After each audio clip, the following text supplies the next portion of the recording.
नाफेडमध्ये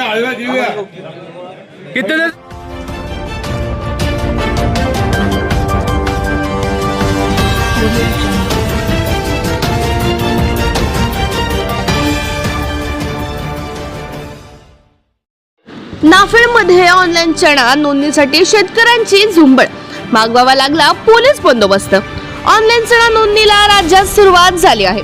दामणगावमध्ये सुद्धा शेतकरी ऑनलाईन नोंदणीसाठी खरेदी विक्री संघात शेतकरी आले।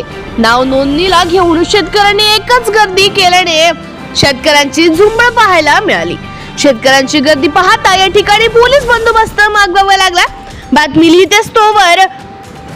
बातमी लिहिस्तोवर पोलीस बंदोबस्तात नोंदणी सुरळीत सुरू आहे। ऑनलाईन नोंदणी ही बायोमेट्रिक बोटाचे ठसे घेऊन पद्धतीने होत असल्याने शेतकऱ्यांना नोंदणीसाठी स्वतः उपस्थित राहणे बंधनकारक होते। त्यामुळे शेतकऱ्यांनी सकाळपासून निर्धारित स्थळी येणे सुरू केले होते। नोंदणीसाठी शेतकऱ्यांची लांबच लांब रांग पाहायला मिळाली। शेतकरी सकाळी 5 वाजतापासून रांगेत उभे होते, पण यावेळी खरेदी विक्री संघाकडून आणि पिण्याच्या पाण्याची व्यवस्था नसल्याने साधी पिण्याच्या पाण्याची व्यवस्था नसल्याने शेतकरी संतापले होते आणि त्यांनी कॅमेरा समोर आपला संताप व्यक्त केला।